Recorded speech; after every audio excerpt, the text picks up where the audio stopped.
Welcome to Bets on the Future, where we highlight the various career paths in the electrifying metals world. From the vehicle you ride in to the bridge holding it up, metals are everywhere. Why not in your career too? I'm Jennifer Betts, a metals industry veteran with almost 20 years experience, here to highlight these incredible career paths as told by the women who are living them. Thanks to ISRI for allowing the Women in Recycling Council to host this webinar. My name is Mel Talley, and I am with Sweet Machinery. Sweet is a member of ISRI's Pacific Northwest chapter, and I'm thrilled to introduce our special guest speaker today, Jennifer Betts. Welcome, Jennifer. I'm going to brag about you for just a minute. Jennifer has almost 2 decades of expertise in ferrous, non-ferrous, and ferroalloy metals. She is an experienced professional in the recycling industry and is currently serving as the CEO of Recycled Media. She leads the Recycled Media team, bringing fresh ideas to metal recycling companies through modern marketing and media strategies. She also hosts a podcast called Bets on the Future, which many of our webinar participants may already be familiar with. On the podcast, Jennifer highlights women leaders in different metal-related careers, promoting awareness and diversity. And today, I feel so lucky to have her join us and share her networking expertise. Thank you again for being with us, Jennifer.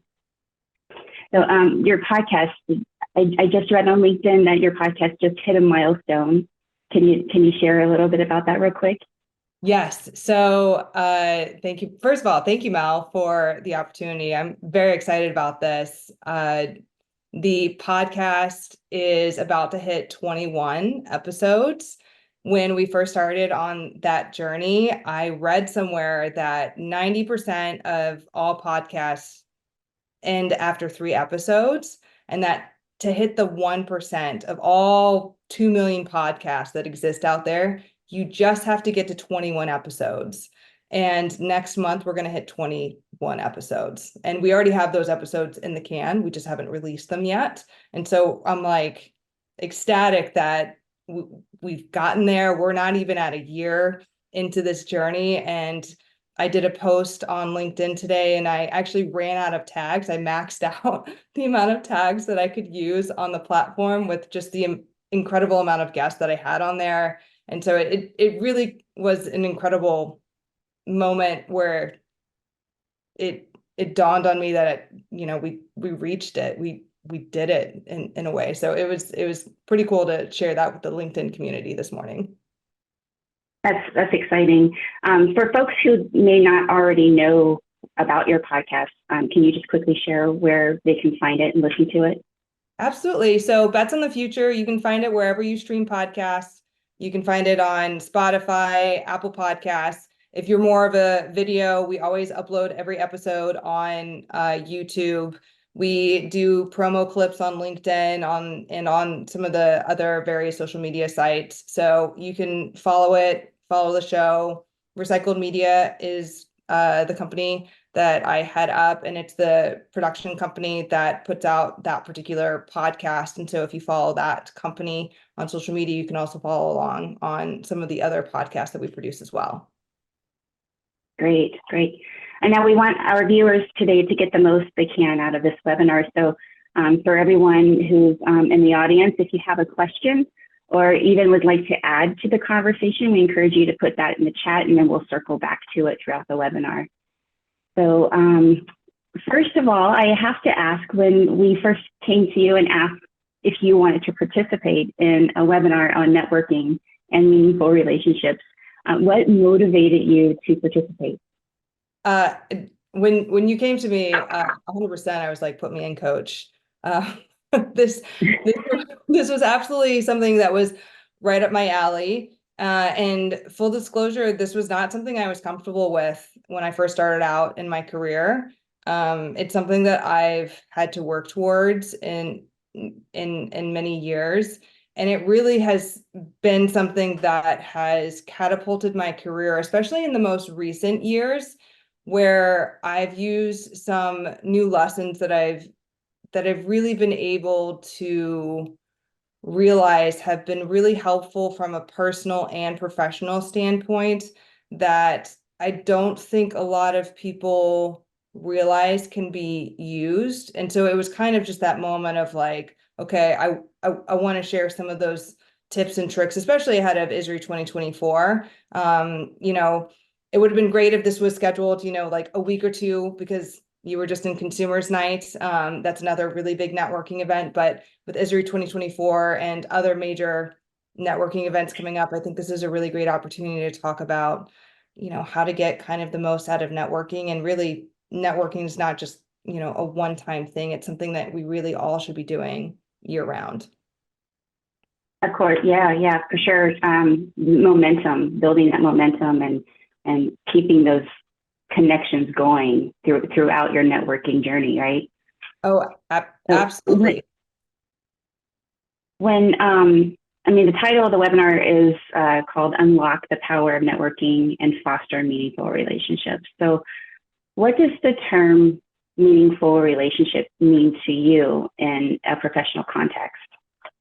So throughout my career, I've been in commercial roles. And so it's always been, in my mind, networking has traditionally been about finding business opportunities. That was always what networking was to me in the past, where's the next consumer? Where's the next supplier?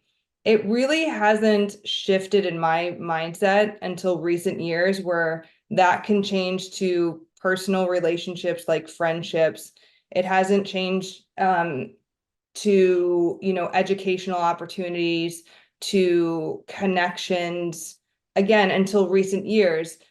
So meaningful relationships can be essentially a variety of terms. So I look at it as, obviously from a business standpoint, this is a business connection here, but it also can be a personal one. There's a lot of great friendships that I've gained out of networking, but there's also a lot of educational opportunities that I've gained. I've learned a lot from the networking opportunities.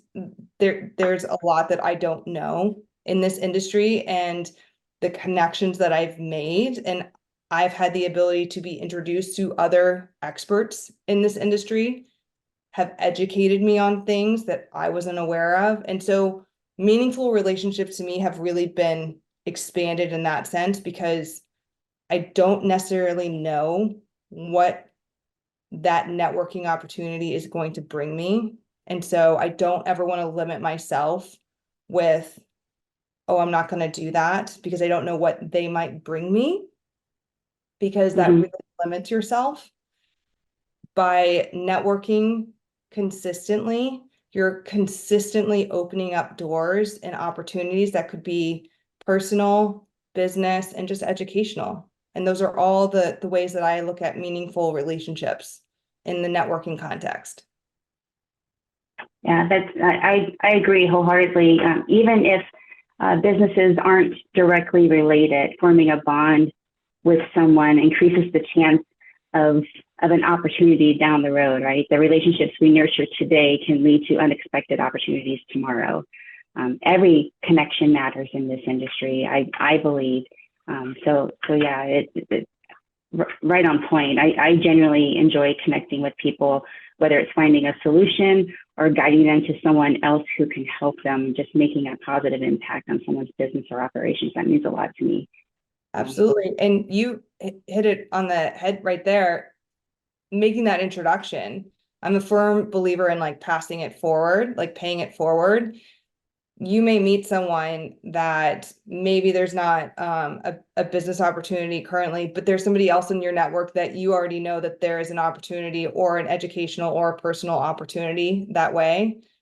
And you can pass their name or make that introduction along, and that will eventually come back to you, because then those two individuals will know that you went out of your way to help them, and that is going to come back to you. Yeah, agreed. Now, I know that you're very active on social media, and in today's business world, it seems like we all should be active on social media platforms. And I know that there's many ISRI members who are already highly engaged on LinkedIn alone, as well as other platforms. So can you provide some insights on how we can harness the power of social media and use it effectively for professional networking? Absolutely. LinkedIn is a really great way to be consistently networking without the traditional networking in person. So in years past, when I first started out in my career, LinkedIn was kind of in its infancy. I, if we take a step back, one of my first experiences with LinkedIn was sitting at my desk at the David J. Joseph Company. The CEO of DJJ was over my shoulder. A VP and a district manager were all over my desk looking at my LinkedIn page, asking me to explain what LinkedIn was and why someone like me would be on it. I was 22. LinkedIn at that time was basically to find other jobs.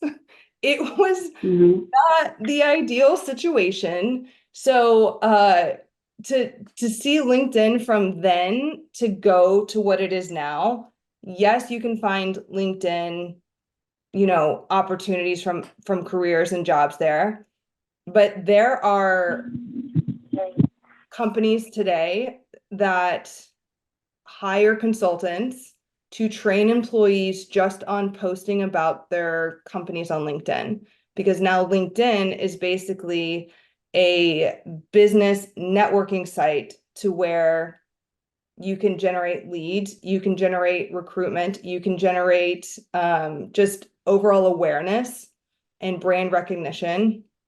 So LinkedIn is a really great tool to break the ice, to really build up your brand. It's a way to kind of put yourself out there on kind of that consistent basis. So the next time that you go in person to visit a new client, to visit an old client, to go into a large room at Consumers Night, somebody probably saw a post that you went to, a supplier that had a cool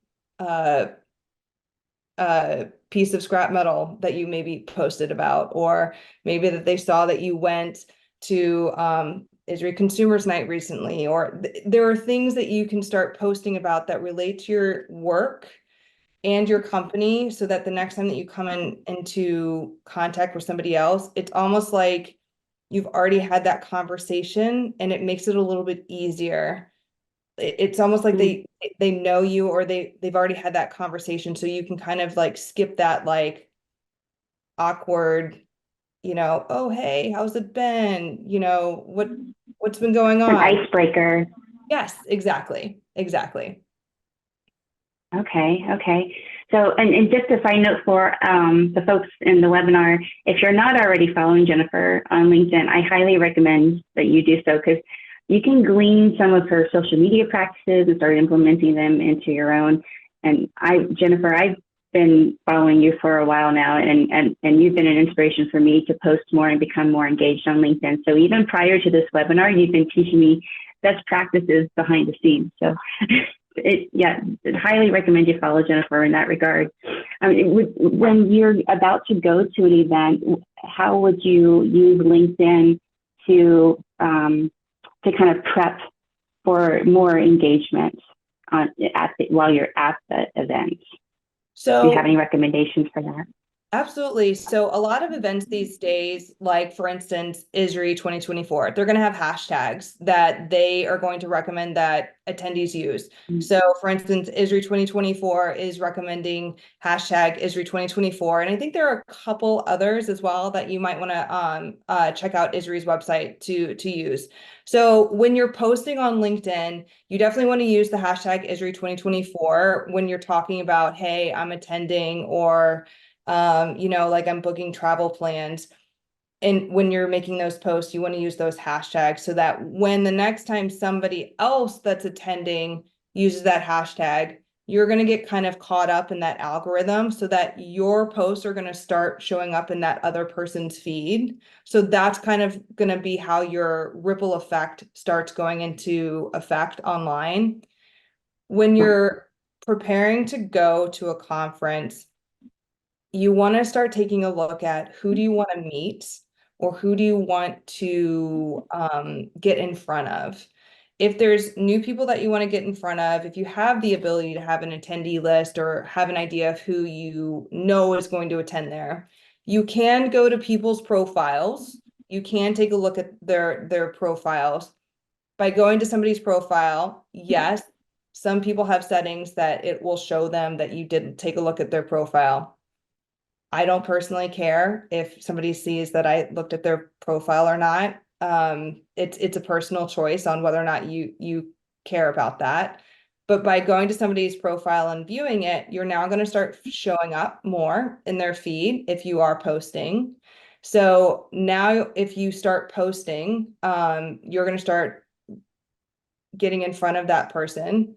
I'd also suggest that if there are people that you want to get in front of, contact them. If you aren't connected with them on LinkedIn, comment on one of their posts, like their post, do something along those lines so that you can now start showing up in their feed, so that when it does come time to meet them in person, you're starting to have already had a relationship online that now you can translate in person. When you're getting ready to go to a conference, post about it.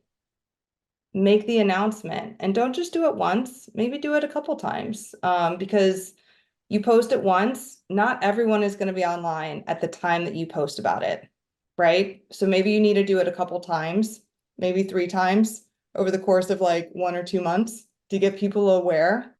In full disclosure, you're probably going to see me posting more than a couple times about ISRI 2024 coming up.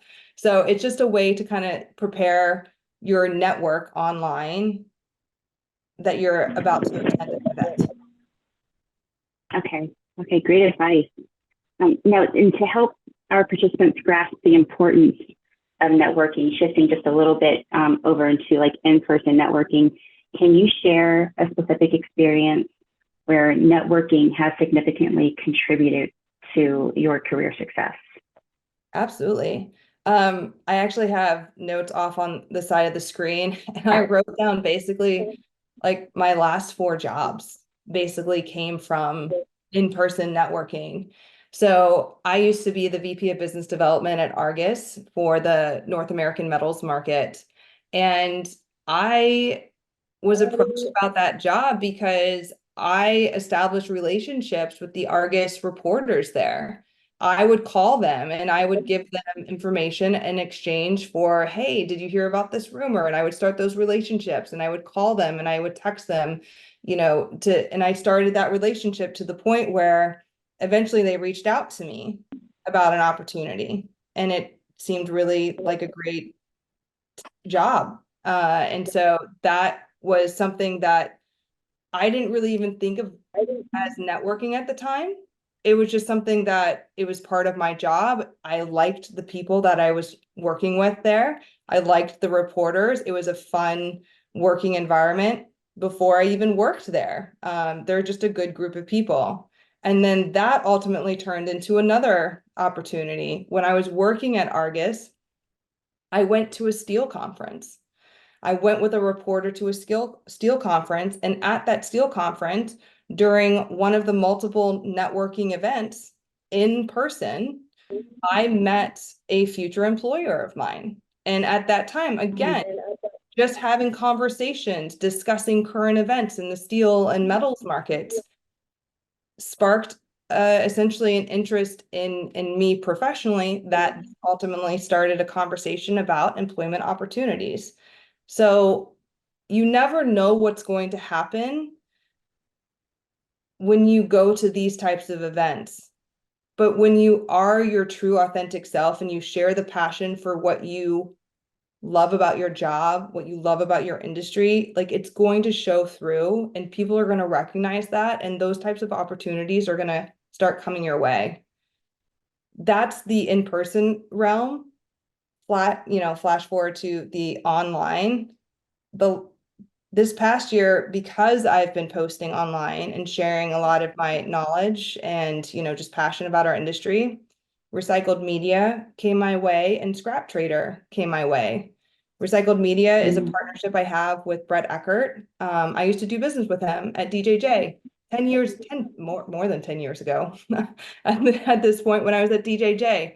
I hadn't talked to him in several years, right? But online, he saw me posting again, and then he called me up.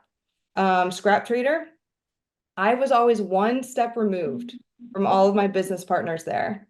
But again, posting online, they eventually found me because of the algorithm, and it started an in-person conversation that ultimately led to a partnership.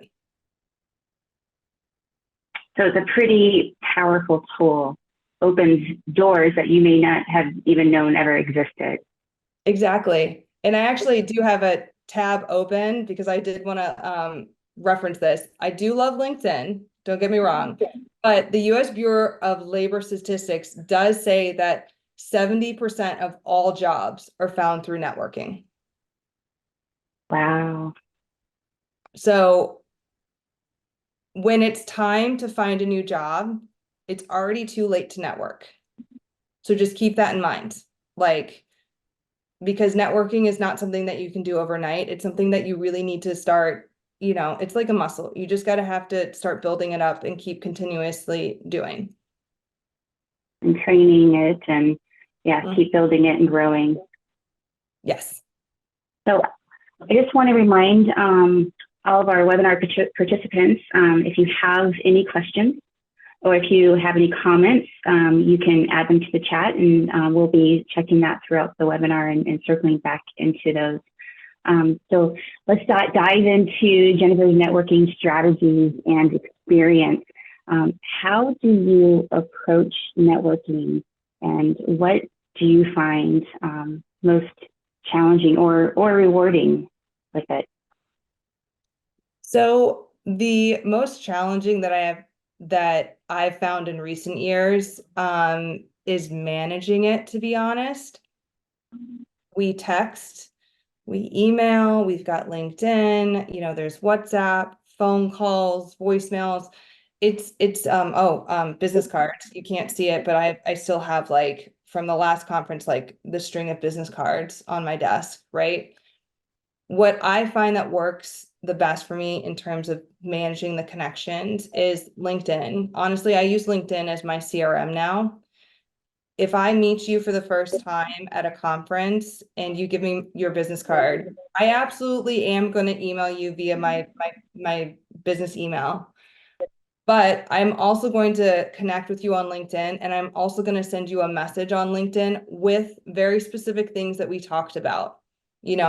Did we talk about your family? Did we talk about something very specific at work? Something on there so that the next time that you reach out to me, whether it's via my email, text, phone call, I can immediately go to LinkedIn, I can search my messages, and I know immediately where we left off. That's my biggest challenge, honestly, is just managing it. And that's one of the things that works the best for me. In terms of what is the most, rewarding aspect of it, honestly, it's kind of the surprise. Like, I don't necessarily know what's coming down the pipeline. This past year, if you told me where I was today and what I've done in the past year, like a year ago, would never have, like, believed you. I've had some really cool experiences. I've met some really amazing people. The women that I've interviewed are, incredible leaders. I was on a panel of female CEOs, women in leadership, at the Fast Markets Steel and Scrap Conference a couple of weeks ago. A little bit of imposter syndrome up there on the stage. But it was just, it was an incredible experience. But again, that was partially due to networking and putting myself out there. So you found yourself in that position and on a panel because of all the networking that you had done leading up to that event, and then you were invited to be a guest speaker. Is that how I understood that correctly? Correct. Yes. Yeah. There's a common misperception, I think, that you have to be a social butterfly to network. What are your thoughts on that? This is actually a really good question, and it kind of ties into one of the questions in that's been submitted.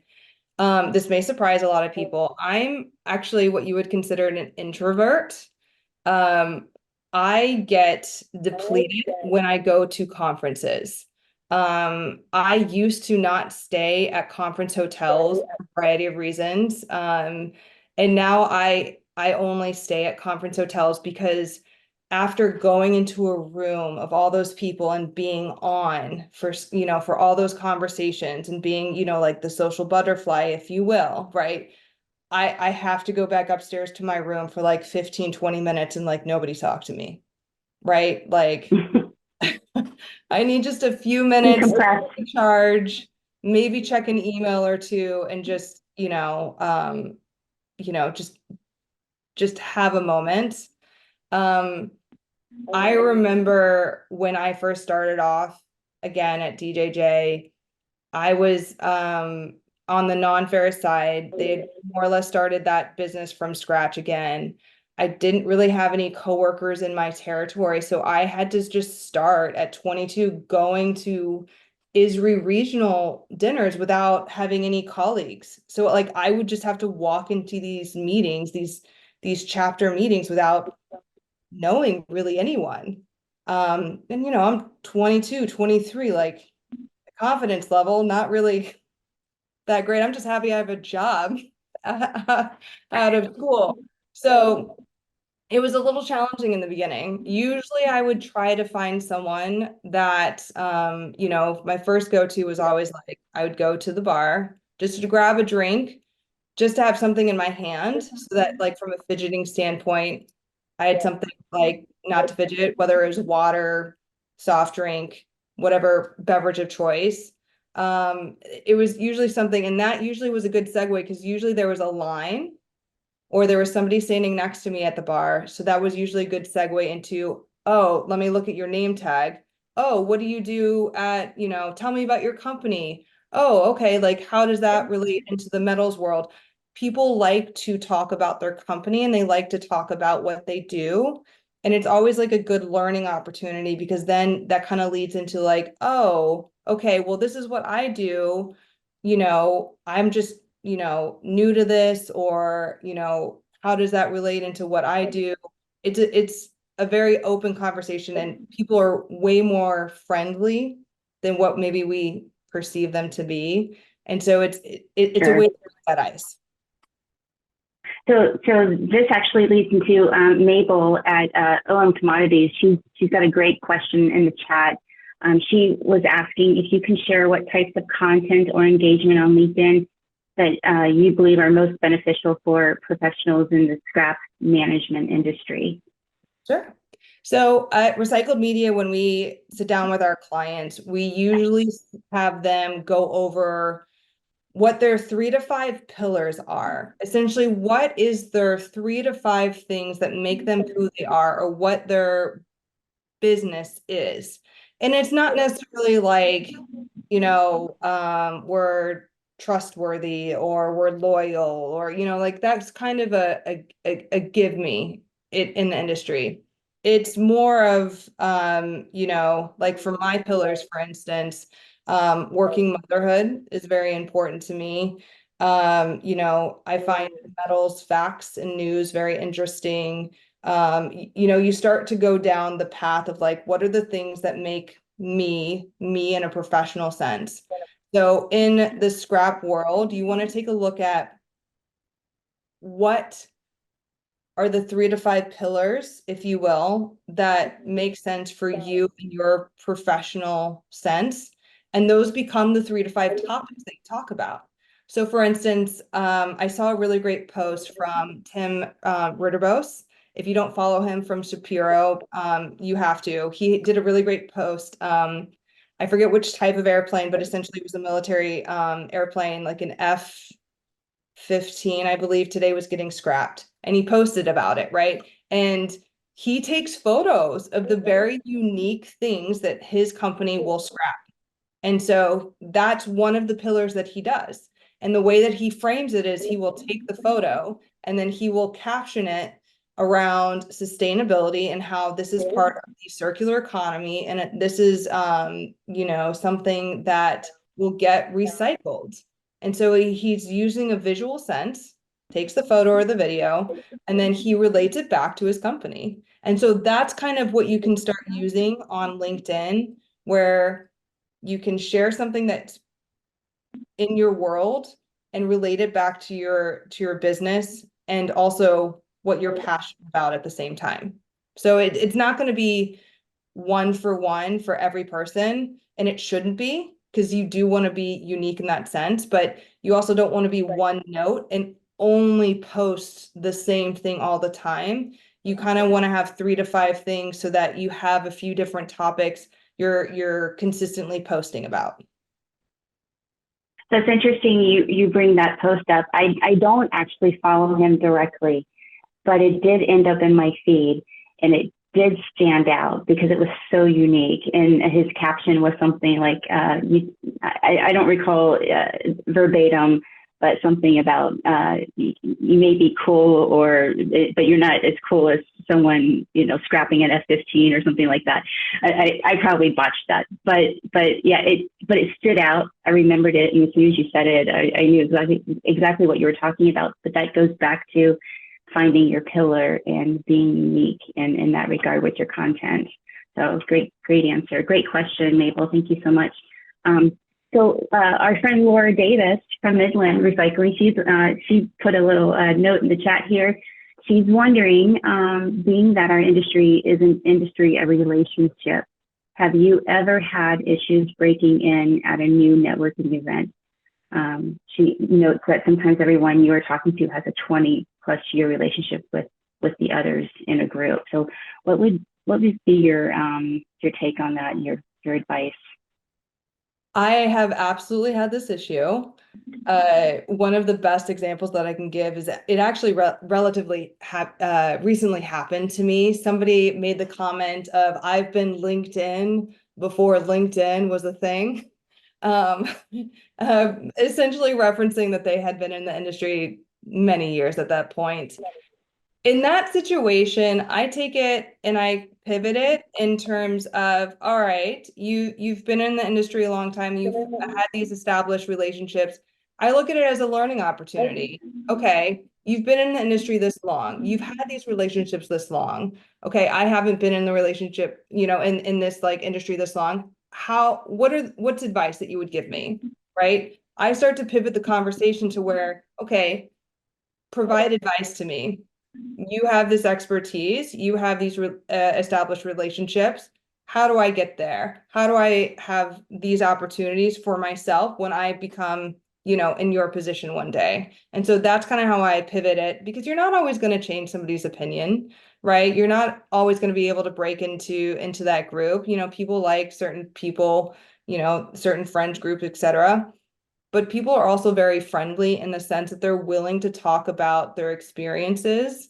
And if you shift the narrative in that conversation to giving them an opportunity to talk about their experience, they're going to be much more open to do so. So that's one advice that I would give, is that if you start asking questions where they can give advice, that's where you can start shifting that perspective. Great advice. I have another question here for you from Jennifer. She's wondering, how do you apply all this information that advice that you're giving to professionals that are working in the recycling industry, but may not be traders or vendors or processors? They work in more of an office capacity.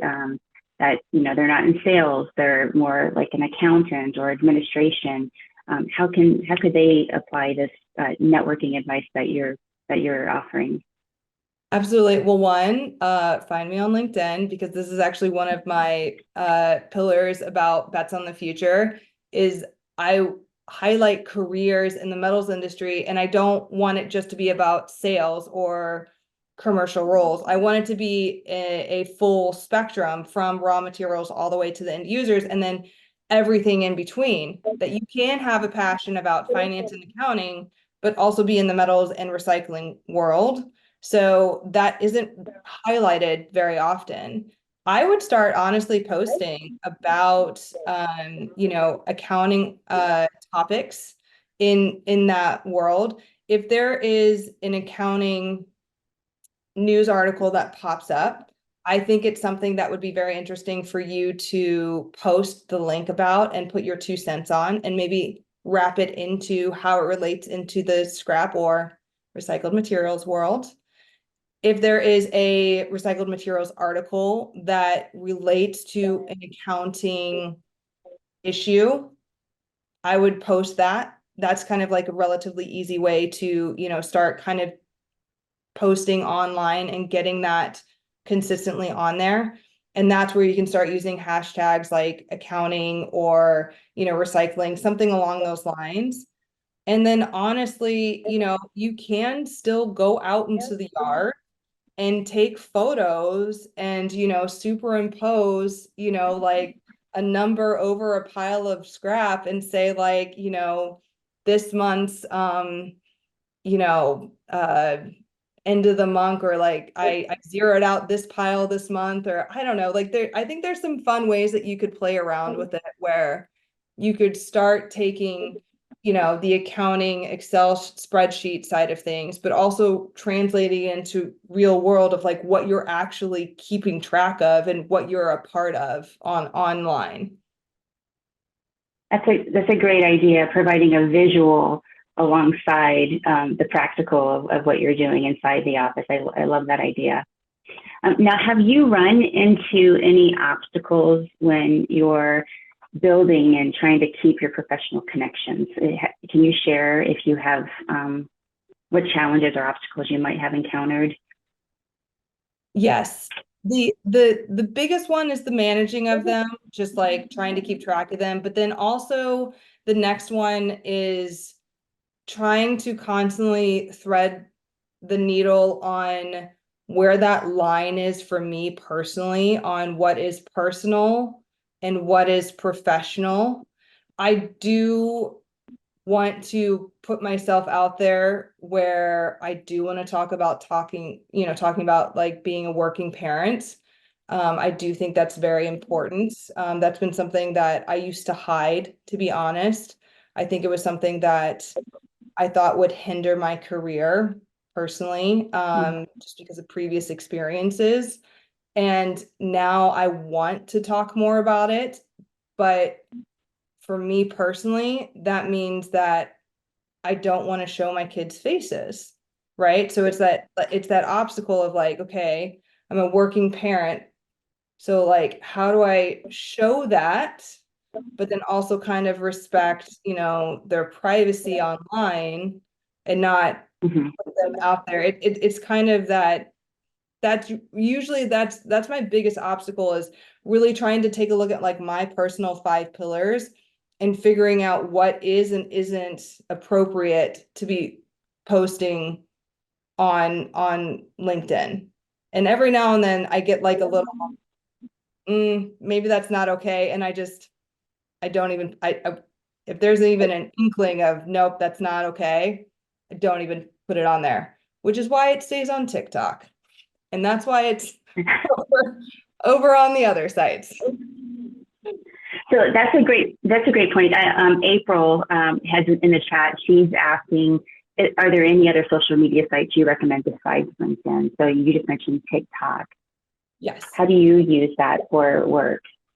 So broadly, to answer April's question, it really depends on what your end goals are, and that will help determine which social media sites you would use. And I can get into the further reasons on which ones of those sites in a minute. I started on TikTok a year ago, and I started on TikTok because I wanted a blank slate. And I also wanted the next generation. I was looking online and the demographics, and essentially Gen Z uses TikTok as their search engine.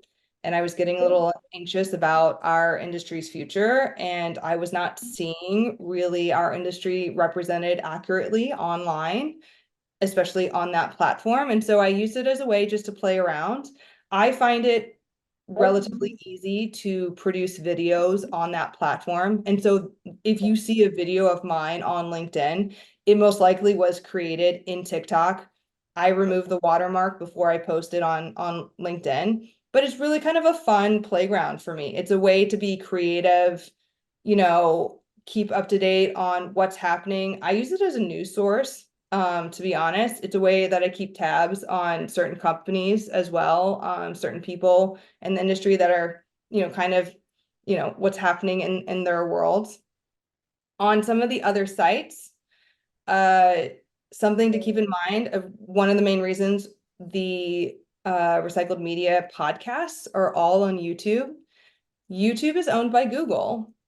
YouTube is favored in searches on Google. So whenever you put in a search on Google, have you ever noticed that YouTube videos tend to pop up first there? So if you're looking to promote your business a little bit more, maybe then you need to be posting on YouTube, right? Because then your keywords that you're using in those videos are going to start helping the algorithm on Google. Now, if you're a scrapyard and you want to focus more on like your local area, Facebook, Google Maps, Instagram to some extent, because they're both meta products with Facebook, that's probably a little bit more on there. It just kind of depends on what your end goals are and who you're trying to target. Okay. So shifting back to an in-person networking situation, and we talked a little bit about Consumers Night, which is, in my opinion, a challenging networking scenario. You find yourself in a large, noisy room. Everyone already appears to be acquainted. How would you navigate and break into conversation to establish those meaningful connections? How do you break the ice in a scenario like that? Mel, this is a great one because we talked about this in our prep meeting. So one, congratulations on going last week. Thank you. Yeah. That's a tough but good event to go to for the exact reason that you talked about. There's a lot of people there. It's like 1,500 people usually. It's a large event. But yeah, it's tough to walk in there. I equate it to kind of that school cafeteria moment when you walk into that room and you get that moment of like, where am I going to sit? It's that panic moment.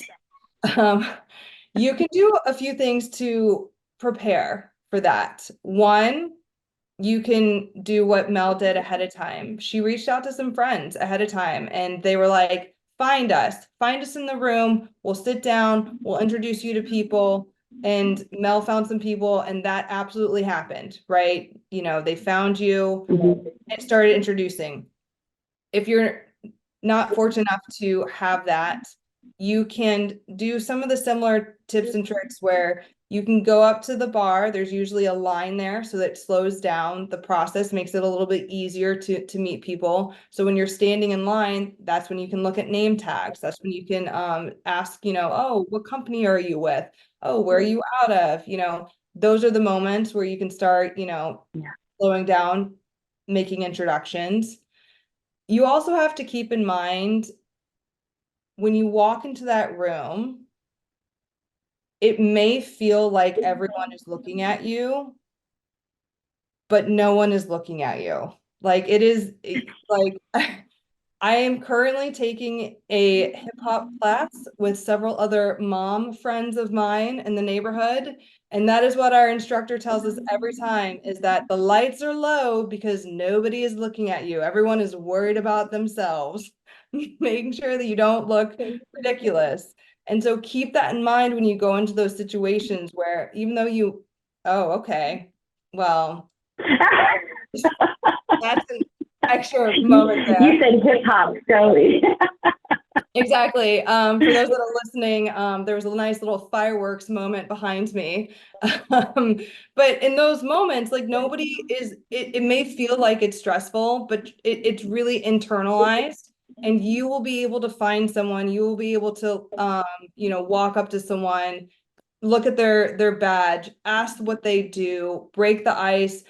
I like to wear slightly different blazer colors because that breaks the ice. People then comment on my blazer color And then that's a way to break the ice. I like to comment on other people's, suit jackets or their shoes. And that's authentic to me because I think that's interesting. I like the fashion choices. And so that's how I can break the ice, and especially in those large group settings. Yeah, I love that. One thing that worked for me a couple of times too is when you find a group who's obviously not in a meeting, right? Because those are still happening. But it's just a group that are sitting down having a good time. Just walking up to them with a friendly smile and a simple greeting.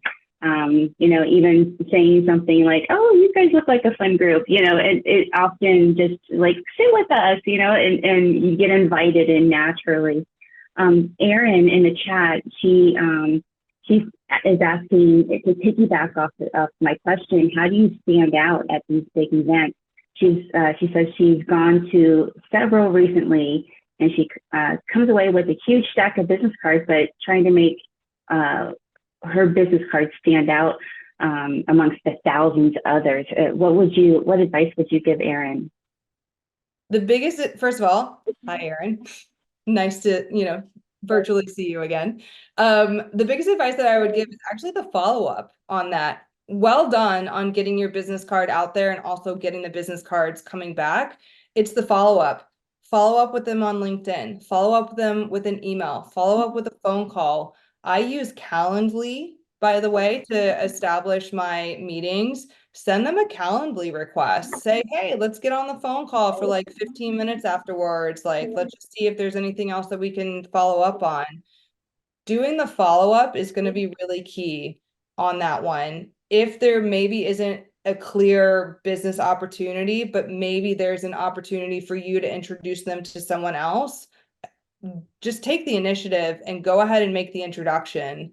I went to a conference recently and I met four separate individuals.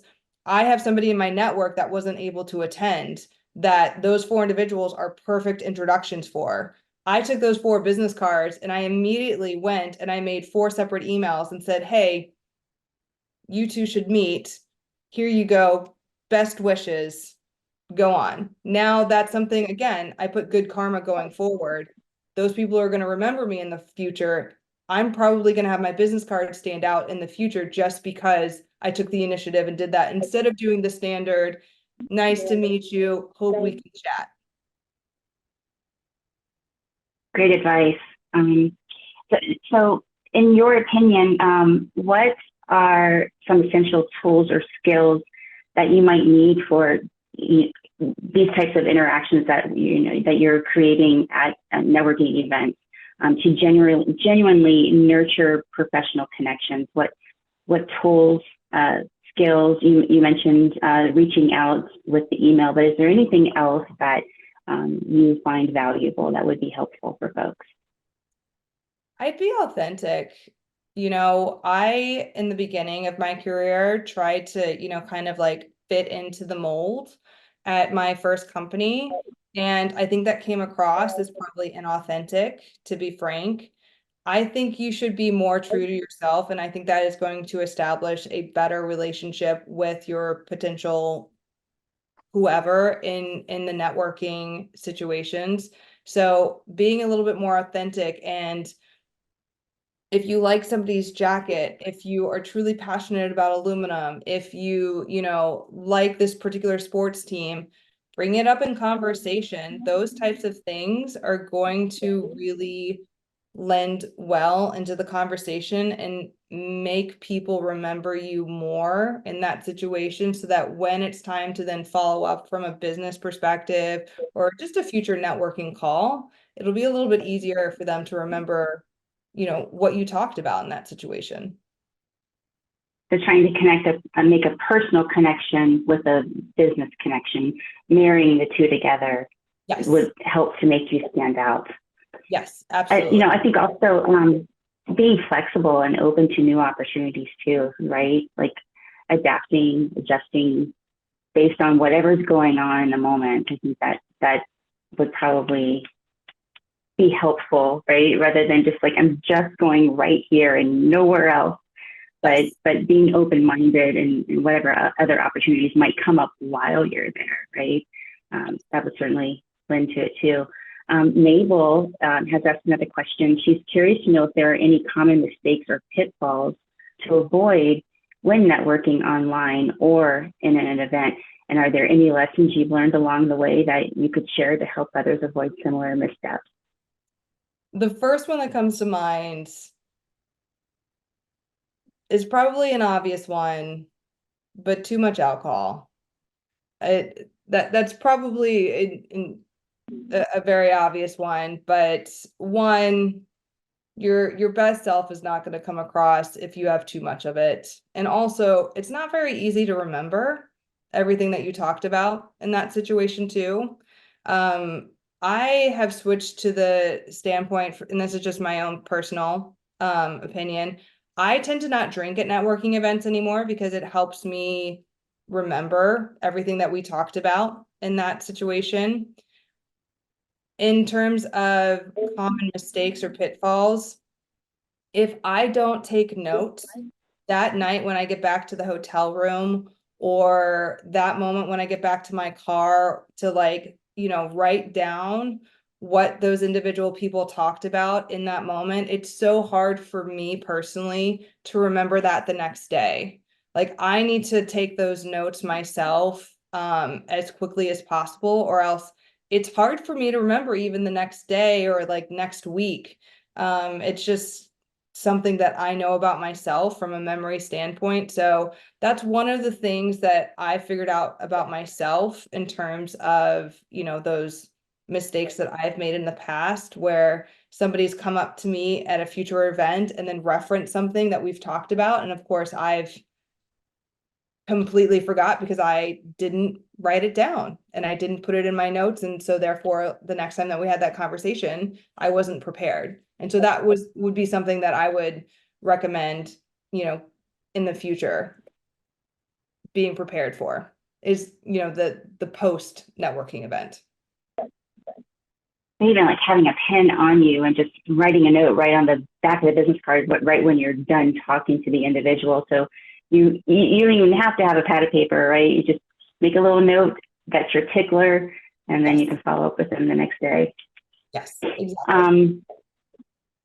So what advice would you give on how individuals can strike a balance between networking effectively and being authentic in their interactions? Because you've mentioned being authentic a couple of times. So I'd like to hear your take on any recommendations on how you go about that.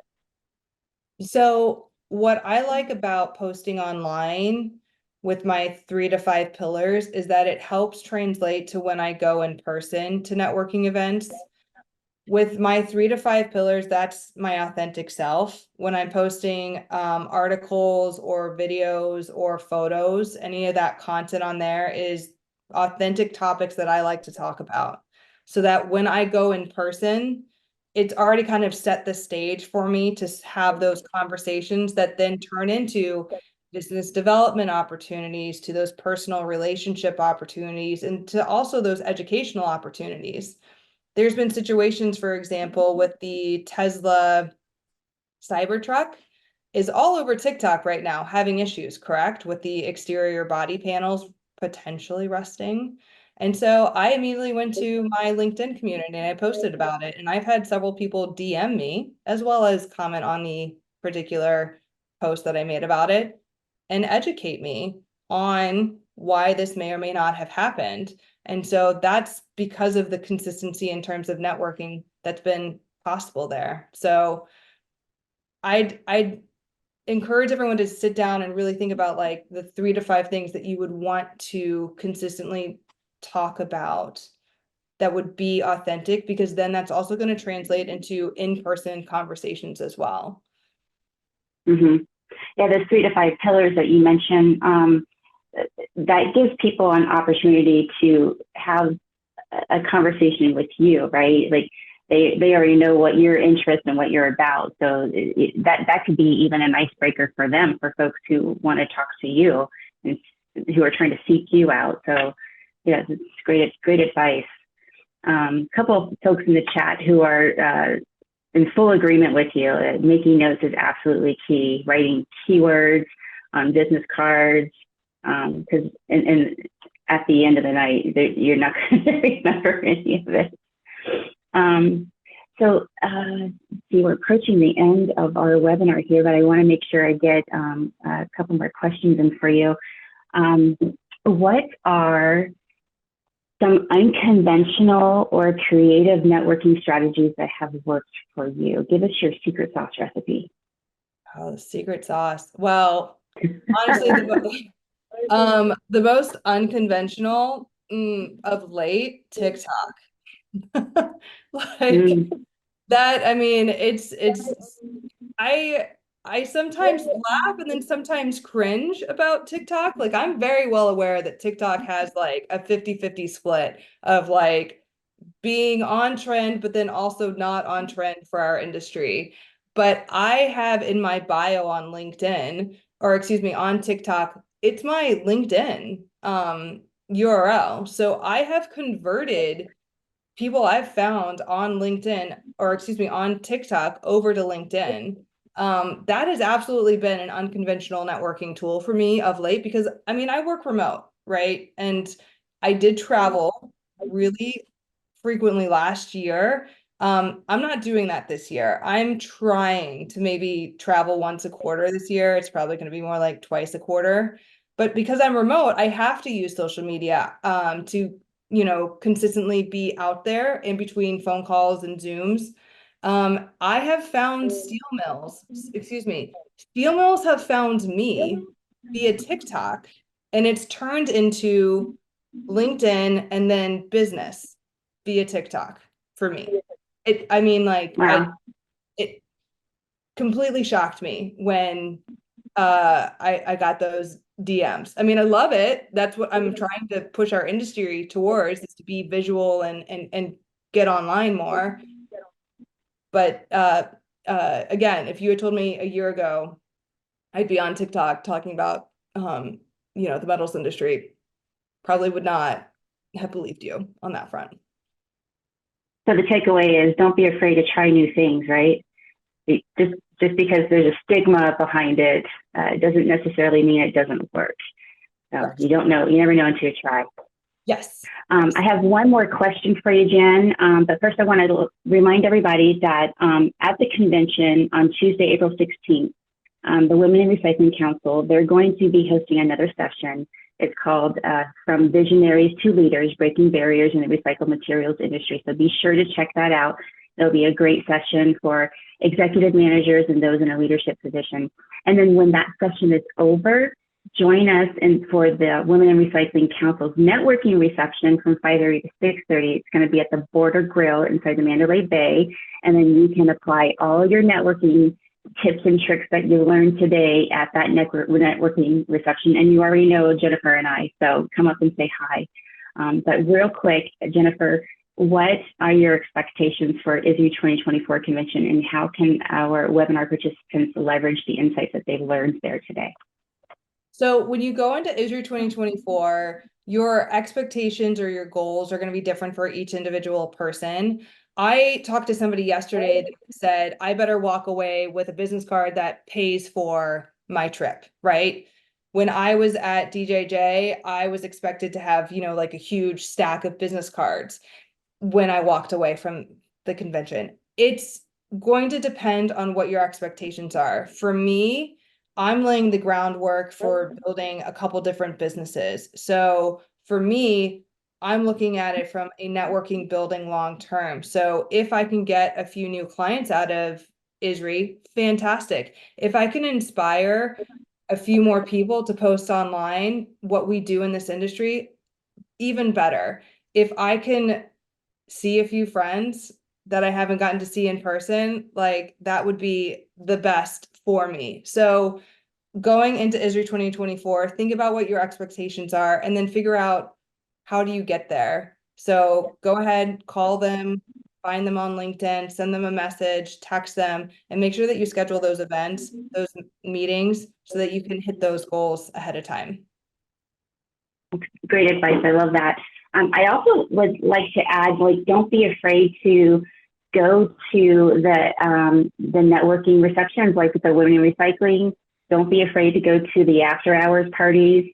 And if that's not your thing, they have the fitness, they have the boot camp, the fun run. There's a members only lounge in the ISRI convention. All the educational sessions, those are all, anything that interests you, those are all networking opportunities, right? Just because they're labeled as something else does not mean that they don't have value for and provide value for networking. So, and then definitely if you're a first time ISRI attendee, to go to the first time attendee welcome session and meet other first time attendees and new ISRI members. That's a great networking opportunity there too. So, well, gosh, there's so much more that I'd love to ask, but we don't have another hour. But thank you so much for all your insights and yeah, just for sharing your knowledge on this webinar today and for your time. We really appreciate it. Thank you, Jennifer. Well, thank you, Mel, and thank you for everyone in the chat. Thank you to Teresa and Rachel at ISRI for the opportunity on this one. Again, find me in Vegas, find me online. And again, if you have any questions or anything, just send me a DM, email. I'm very happy to chat. Thank you both very much. And thanks to everyone for participating in today's webinar.